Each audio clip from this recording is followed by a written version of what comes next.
The Safeguarding Minister, Jess Phillips, says Nottingham is now leading the way in how best to tackle the scourge of spiking.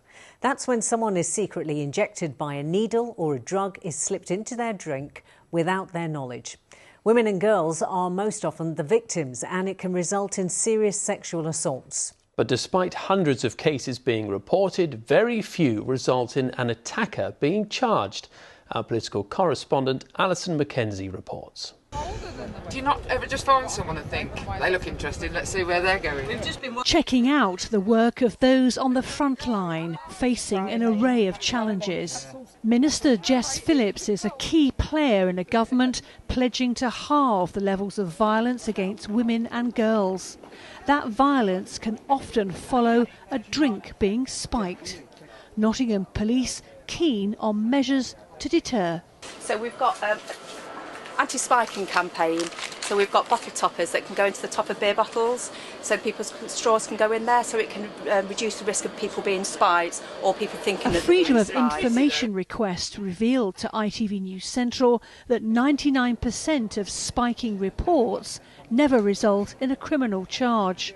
Jess Phillips says she's well aware and that change is coming. We are changing the law to make specific charge of spiking, because that's what the sector and victims have told us is needed, and that piece of legislation is currently going through. I hope that will be the law by around May, but legislation moves much slower than anyone in the whole world would want it to.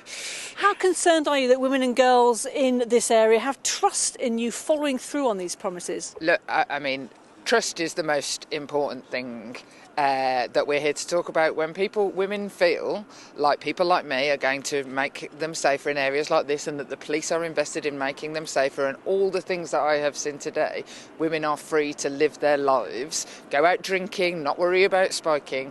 And so, look, the proof will be when we do it, won't it? And I ask everybody, whether you're nighttime economy, police, whether you're members of the public, to join us in doing that. We won't stop the violence and the threat that women feel. I won't be able to do it on my own.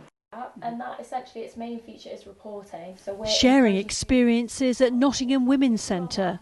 Monica Ghuman runs a student safety app. Spiking victims report what's happened and what needs to improve. Firstly, there needs to be stronger measures in security for when you're going into these places, whether it's a club or a bar, a festival, such as more searches and just deeper into the individual that you're letting into your property. Secondly, I feel that there just needs to be more awareness that these types of things can happen. A message Jess Phillips will now be passing on. Alison Mackenzie, ITV News, Nottingham. A police officer who drove a van through a red light